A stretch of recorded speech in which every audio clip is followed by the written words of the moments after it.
Welcome back to our next devotional as we prepare to go to Israel. This week, we're going to be in Matthew chapter 2, verses 1 through 18.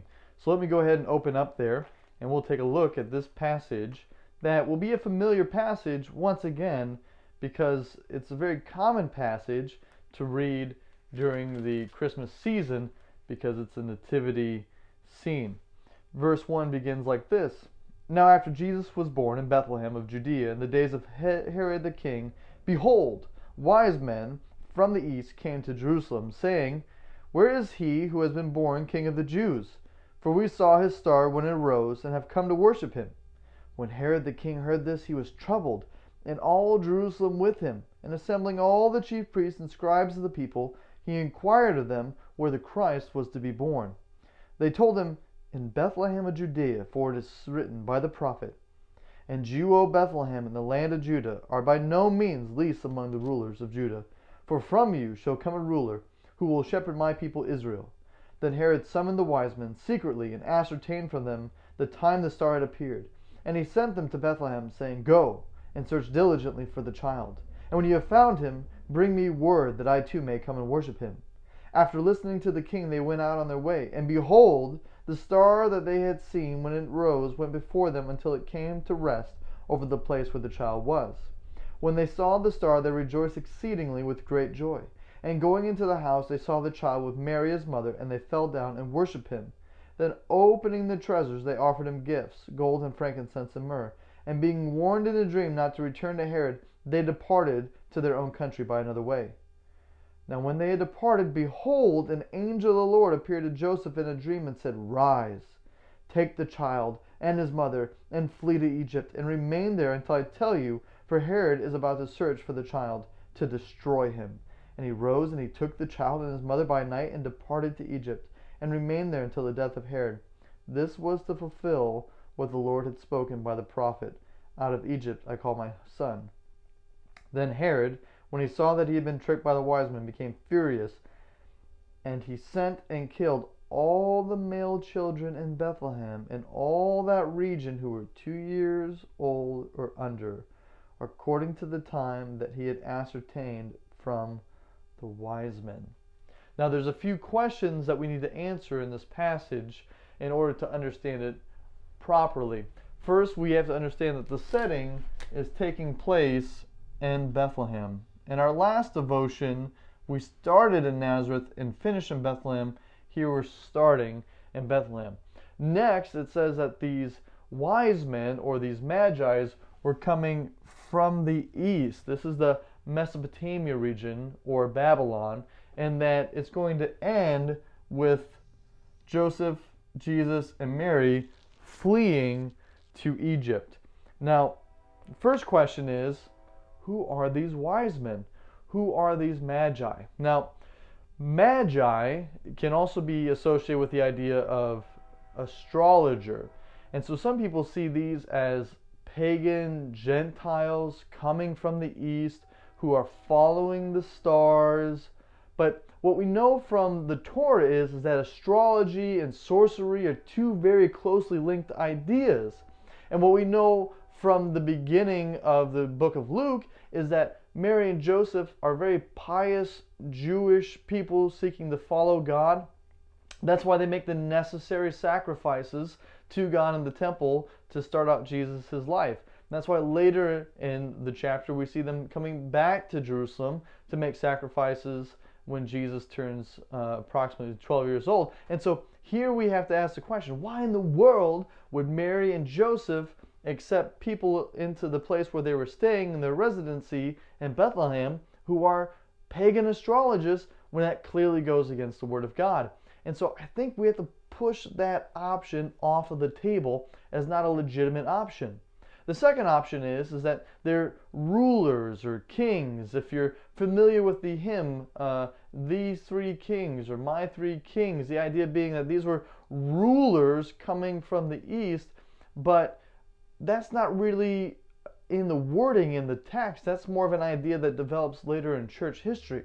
So the third option is that going back to the time of Daniel, who was in Babylon, a likely location from these, is that these magi, the same word that the Greek Septuagint or the Greek Old Testament uses to describe Daniel's type of people in the king's service in Babylon, that there's been this thread of Jewish people ever since the time of Daniel who have been looking towards the messianic prophecies that are written about in the book of Daniel.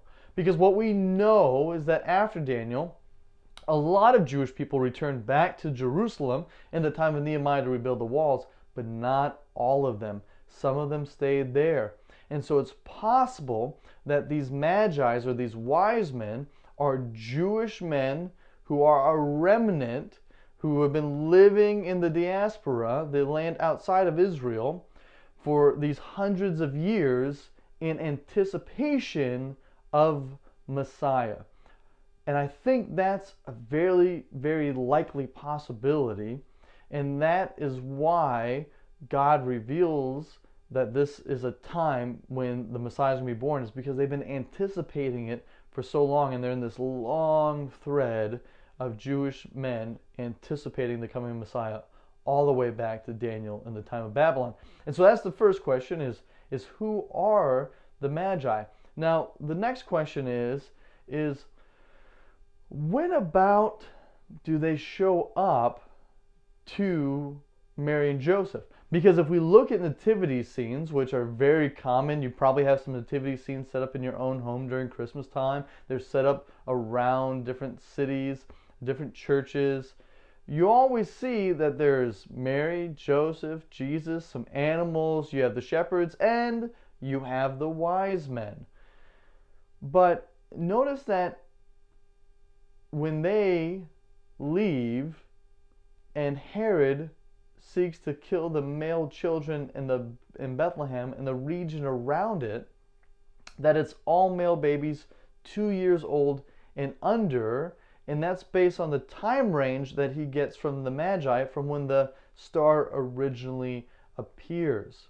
And so most likely the Magi aren't coming the same night that the shepherds are coming, but they're actually coming years later. Now, I know this messes up your nativity scene.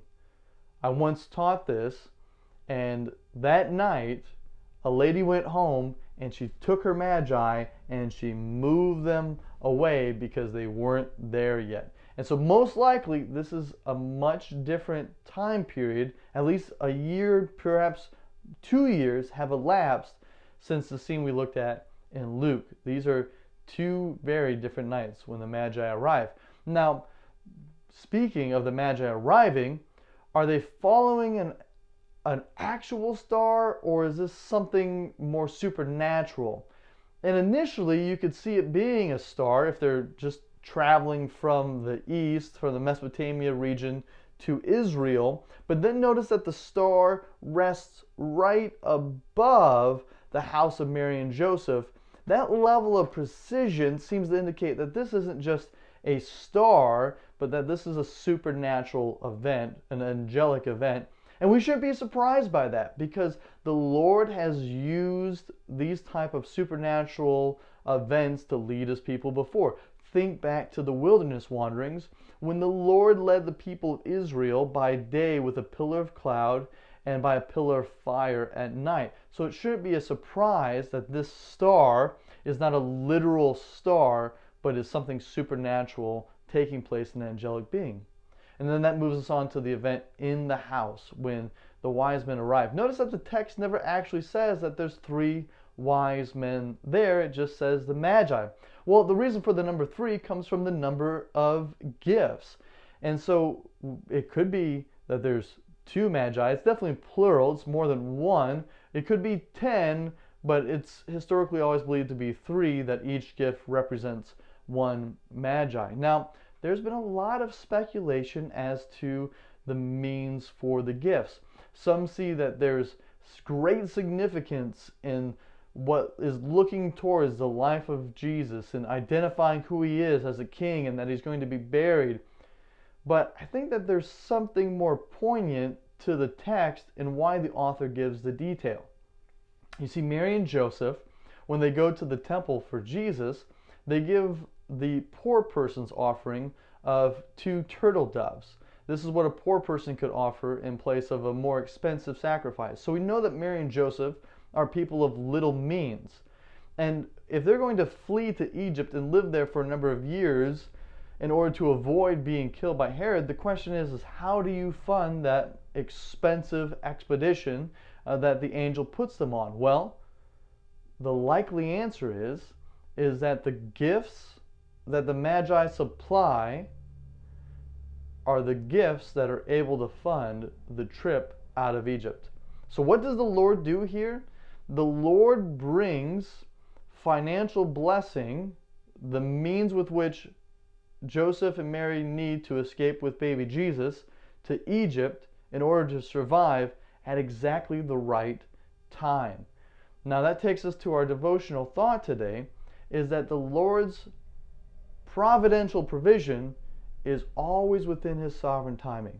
I don't know about you, but for me, oftentimes I prefer for the Lord's provision to come ahead of me actually needing it. That's how I like it. It makes me feel better. But oftentimes what we see is that the Lord provides at the very moment we need it. Not before, not too late, but when it's right on time. To us, it can feel late because it's not early. But the Lord's provision is right on time. And so the question that I want us to reflect on as we think about the Lord's provision is where are we trusting the Lord for his provision, and in what areas are we having a hard time trusting his provision? And furthermore, is there an area where we're worrying about the timing of his provision and we need to turn that over to him? And for many of us, it's very, very easy to start to worry when God's provision doesn't show up on time. And so that takes us through Matthew chapter 2, verses 1 through 18. I'll see you next time as we continue to prepare for the trip of a lifetime.